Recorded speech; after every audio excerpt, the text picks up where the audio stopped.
Okay, boy, just when you start to really buy into the Twins this year, they kind of throw a clunker at you. Pretty bad game tonight. They lose 7-2 to the Reds. Um, all their good news was elsewhere. In Chicago, the White Sox got beat again, 10-0 by the Cubs. Um, but the interesting thing that's happening now is Cleveland won again. So now Cleveland and the White Sox are both one game back of the Twins. And there's a whole three-way tie scenario that is in play, maybe very much in play now. And if three teams end up tied, the Twins win the division. And if they end up tied just with Cleveland, the Twins win the division. But this one tonight, just a shitty game. Like, it's just the way it is with the Twins this year with their lineup. You think they finally turned a corner with their lineup, and then they throw one of these at you where they couldn't get a run in. It was just embarrassing. Like at least 3 times they had runners in scoring position with 1 out and couldn't get runners in. They had the bases loaded with 1 out, nothing. I mean, it's kind of just the same thing.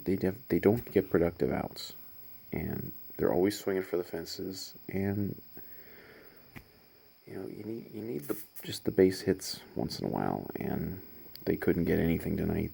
And I mean, they frankly should. They scored 2. They should have been able to put up 5, 6, 7 runs easily. But nobody really had much of a standout game. It was kind of one of those games where everyone kind of contributed to the failure. And make matters worse, Donaldson got hurt.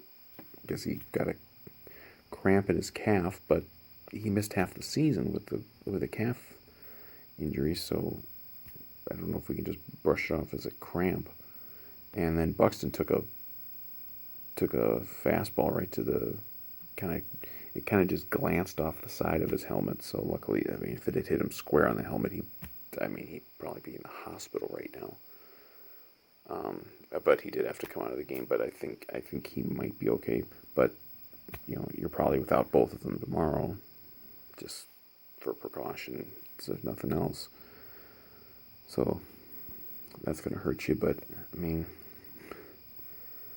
and Barrios started tonight, and he had one of those starts that just it makes you nervous about him being in a big playoff game, because he's scheduled to be the game 2 starter. Regardless of who they play.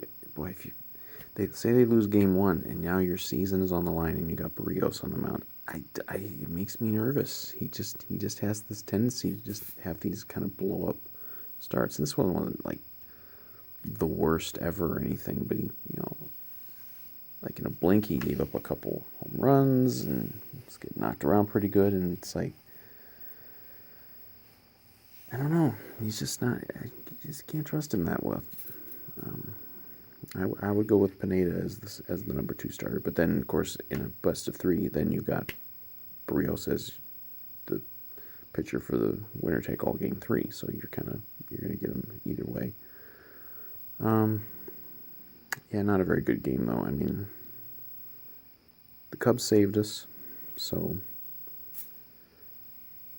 the Twins are really in a spot where they're still in the driver's seat. The White Sox seem just dead. I mean, I don't know what is that now, like 6 in a row for the White Sox, maybe even 7. It seems unlikely that the White Sox are going to just flip now and go the other way, but I don't know. And now Cleveland's hot, so, and they're playing I think Pittsburgh, and obviously Pittsburgh is terrible, so Cleveland might win out. So you're gonna, you don't have to necessarily worry about Cleveland. Like, if the Twins win just one of these last 2, Cleveland can't win the division, but you still might need both wins to hold off the White Sox. And now you don't have any margin for error, because you have to finish ahead of them unless it's the wonderful 3-way tie scenario. So hopefully this was just a clunker, but Man, it's bad timing for a clunker because they really could have sitting pretty now. If they had won tonight, they'd be just. I mean, they would have been in a position where they win tomorrow night. Then they can basically just take Sunday off. Can't do that now.